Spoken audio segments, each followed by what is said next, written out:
Over the past 30 years, computers have revolutionized our lives. They affect all of us. Some for the worse, but mostly for the better. Almost a year ago, my laptop changed my life, but for the worse. I was stuck in Salt Lake City for a week-long meeting. It was my first night away from home, and I called home as usual. And what was it? I got to enjoy watching a live sex show on my computer. Despite her advanced age, the woman on my little 14-inch screen had all the right curves in all the right places, hips and breasts. She leaned in slightly. Their lips met and they shared a long lustful kiss. After the kiss, they parted their embrace and changed positions. He was now lying on top of her in the missionary position. I had had enough. I logged out of the program and turned off the computer. I wasn't at all turned on by what I had just witnessed. In fact, the whole thing disgusted me. The woman on the screen was none other than my beautiful wife, Martha, and this intense sex was taking place in our home in Sacramento. Martha is a beautiful 47-year-old woman.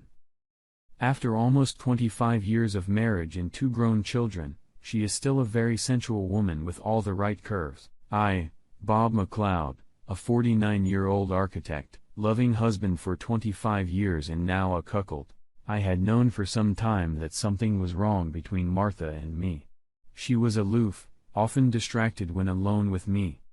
Rarely listened to me, and our lovemaking was sporadic at best. I was suspicious of her new habit of working late at work and on weekends, so as my trip approached, it became clear that I had to find a way to keep tabs on her while I was away. It wasn't very difficult, just expensive. I had several motion-activated video cameras installed throughout the house under the guise of a new security system. I could monitor each camera from anywhere in the world. In a way, I'm glad I discovered her cheating that night. After a few minutes of self-pity, my anger took over. With no outlet to let it out, that anger just raised my blood pressure to a new peak, and the first thing I realized, I was down. I knew something was wrong. Very wrong. I had time to call 911, give them my number at the Hilton, and I passed out. I woke up later that night in the ICU. To make a long story short, a few days later, after numerous tests, I learned that I was suffering from a neglected stage of endocarditis. Most of my heart valves were severely damaged. In just a few days, I learned twice that my heart was broken. Figuratively speaking, I was heartbroken to discover that my 25-year marriage was over and that my loving wife was nothing but a cheating and lying whore. I was also literally heartbroken when I learned that I had very little to live without a heart transplant, a year at most. Under any other circumstances, I'm almost certain I would have chosen the long slow road out of my marriage to Martha. But now I had no time to waste. All alone, bedridden in an unfamiliar city hospital, all I could do was plan for the next few months. My last few months. Yes. I'm a cruel loser, and it's true that I mostly planned to get revenge on my wife and her lover. So sue me. I'm sure I won't be there if it goes to trial. It was only my aversion to firearms that kept me from flying home and shooting up the crime scene. Also, the fact that I couldn't fly had to take a long ambulance ride all the way home. My brother, Steve, was very surprised when an ambulance pulled up to his house in Elk Grove, California. There was no way I was going home, and I didn't want to impose on my kids. That left my twin brother, Steve. When a stranger or just an acquaintance looks at us, they can't tell us apart, but anyone close to us can spot the difference. One of the big differences is that I only have one kidney, just like Steve, but I have my right kidney, and he has his left kidney, my kidney. You see, in his early 20s, Steve traveled a lot. He didn't know he had a severe infection. He let it undermine his health for several months, and when the doctors found out, he was close to death from kidney failure. After several tests and surgery, he was back on his feet with one of my kidneys. No wonder I turned to him in my hour of need.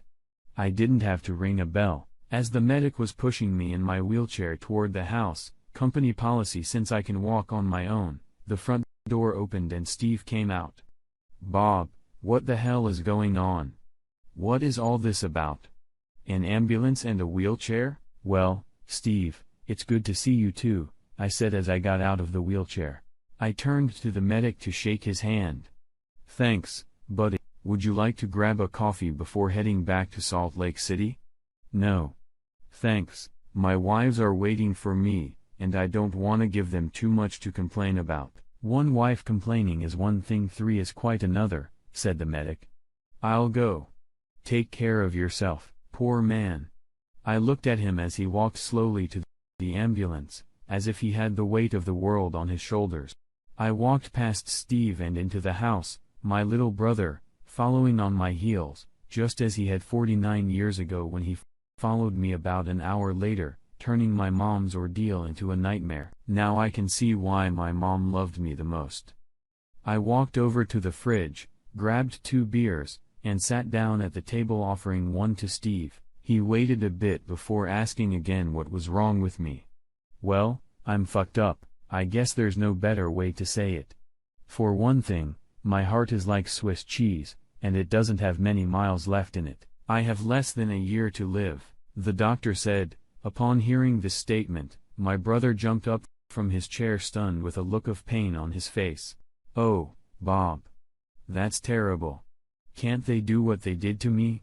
The transplant?" "Well, I was put on the recipient list, but the doctor said I didn't have much of a chance. Remember, we have rare blood, add to that my age and the fact that I'm only working on one kidney, and I'm not very high on the priority list. That sucks," my brother said, leaning back in his chair. "How is Martha reacting to the news?" I didn't answer right away. I just looked at him, and that gave him time to connect the dots. He looked at me when he realized that Martha probably didn't know. "Oh my God. She doesn't know, does she? You came here straight from Salt Lake," my brother concluded. "What's going on, Bob? Why didn't you go home?" "Steve, I found out I have a heart condition after I had a heart attack in Salt Lake City," I told him, "and I had a heart attack after I found out Martha was cheating on me. It almost killed me." Okay. How did you find out she was cheating on you?" Steve asked. "It doesn't matter how," I answered him. "I only have a few months to live, and I don't want to be hurt anymore. That bitch has made an attempt on my life. I won't even divorce her." "What are you going to do?" Steve asked. "First, I'm going to get my hands on as much cash as I can. I'm really going to enjoy these next few months. Second, I'm going to change my will and life insurance. There's no way that bitch is getting anything from my death. All to the kids." A thought just occurred to me. Were they my children? How long had she been cheating on me? "What?" Steve asked, noticing my silence. "How fucked up is that? I don't even know if they're my kids. I'm gonna have to do some DNA tests." "Wait, don't go there, bro," Steve said soothingly. "If you only have a few months to live, you don't need to be heartbroken. Don't wake a sleeping dog, you're right. Anyway, I'm completely exhausted. I need to lie down, but not a word to Marta while I'm sleeping. I only have a few months to live, and I need my brother," I said. Steve came over and put his arm around me, taking things personally. The next morning, Steve took the next morning off. Then he became my chauffeur for the day. The first stop was the bank. I removed what I could from our savings and cashed out everything we had stored in our safe deposit box. The total amount came to about $150,000. Second, I went to my employer, gave him all the necessary paperwork from my doctor, and quit on the spot for medical reasons. I could swear I saw a tear appear in my cool boss's eyes.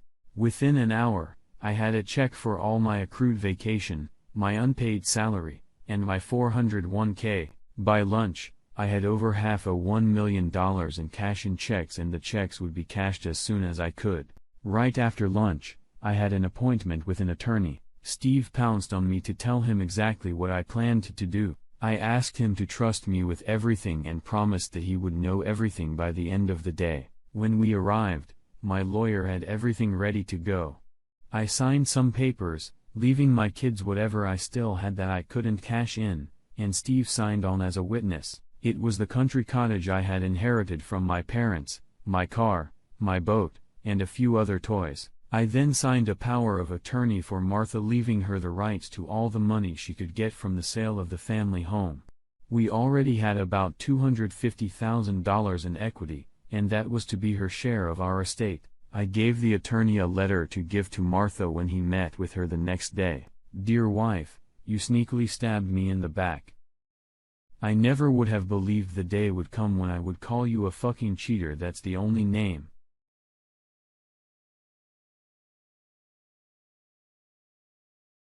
I loved you, and I really thought you loved me. Now I know the truth. You'll get a power of attorney authorizing you to sell the house. I've withdrawn everything else from our bank accounts. The house is your share of our life together. I'm not a thief and everything is divided equally. I won't even divorce you. I'll just be happy that I'll."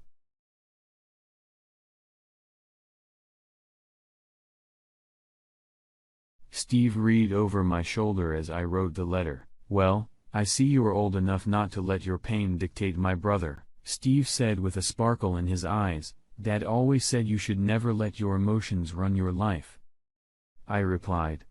I then went in to see my insurance agent change the beneficiary of my life insurance. The benefit would be split between my 2 children. I didn't tell the poor guy that there was a good chance that his company would soon pay out on my policy.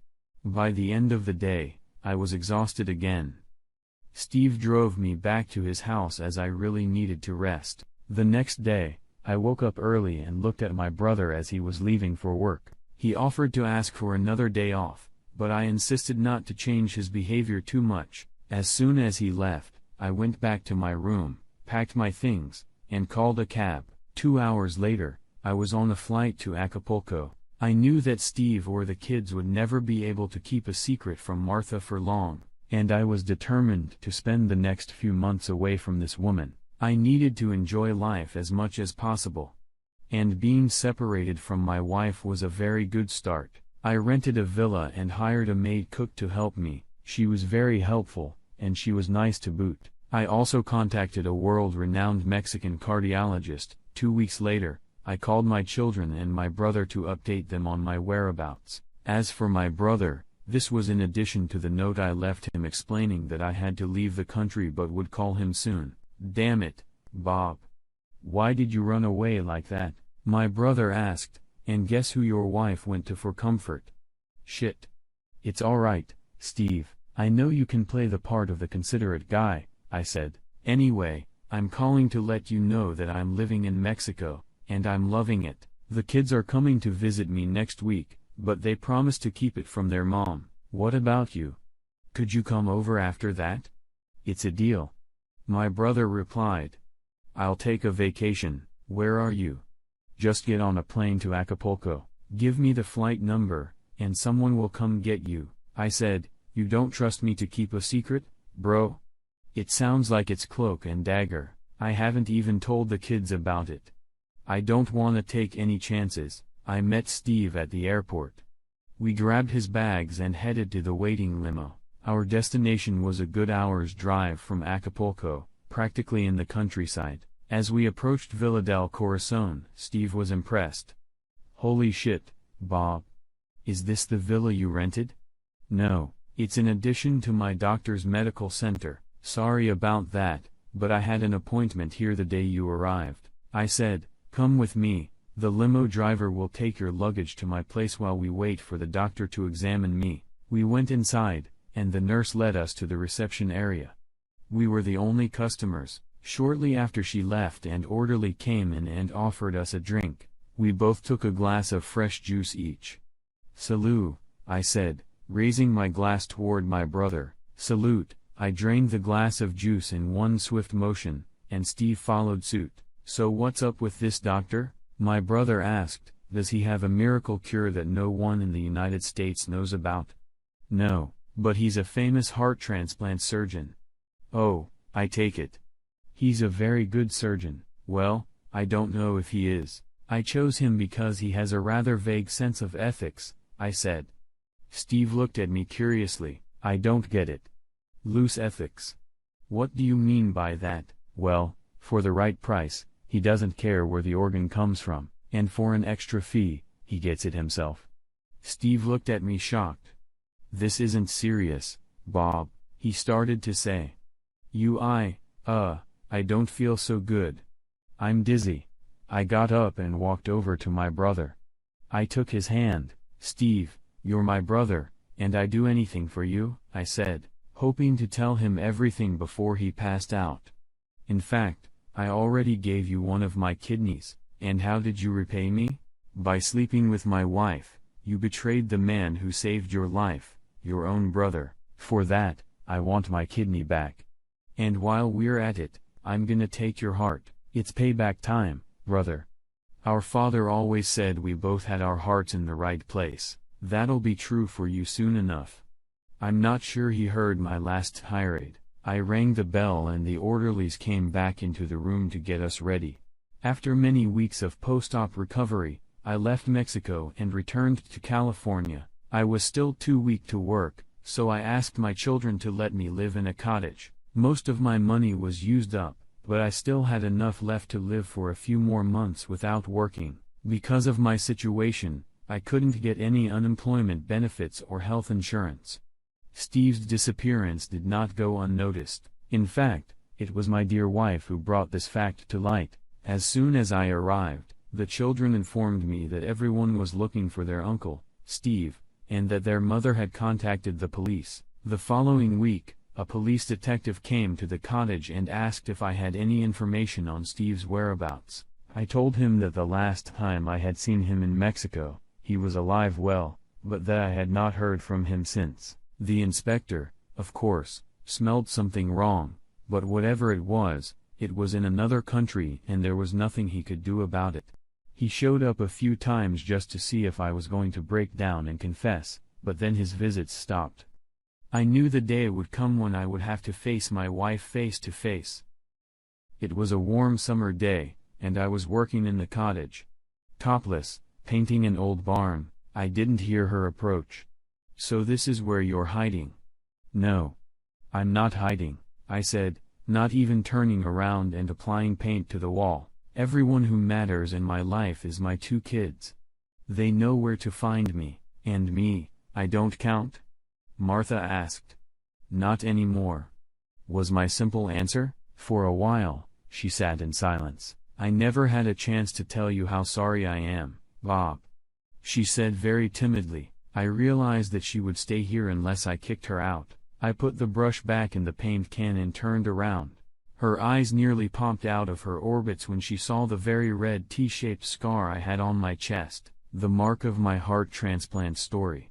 Look, if it makes you feel any better, just say your piece and then get the hell out of here. You have to realize that I don't give a damn about you now one way or the other. I could see tears streaming down her face. But I also noticed that it left me without any emotion. None, no anger. No pity. Absolutely nothing. What's that? She asked, pointing her finger at my chest. My irritation rose. It's just a scar. I needed a heart transplant, and I got one. Oh, that's all she said. Did the police ask about Steve? They did. And what did you tell them? The truth that I had no idea where he was, but that a piece of him would stay with me forever right here. And I tapped myself on my sternum where my new heart was. I turned around to grab my t-shirt. This was a mistake as it gave Martha a good view of scar from the newly opened access to my left kidney. What happened to the scar after kidney surgery? I was annoyed and made another mistake. Yes. And I got my old kidney back, I said. It took a while for Martha to get the message. I saw her face go pale, and then she turned and ran away without even saying goodbye. Bitch. Good thing I didn't offer her one of my last beers. Shortly thereafter, I got the divorce papers, signed them, sent them back and never saw her again. For those wondering, DNA showed that my children were indeed mine.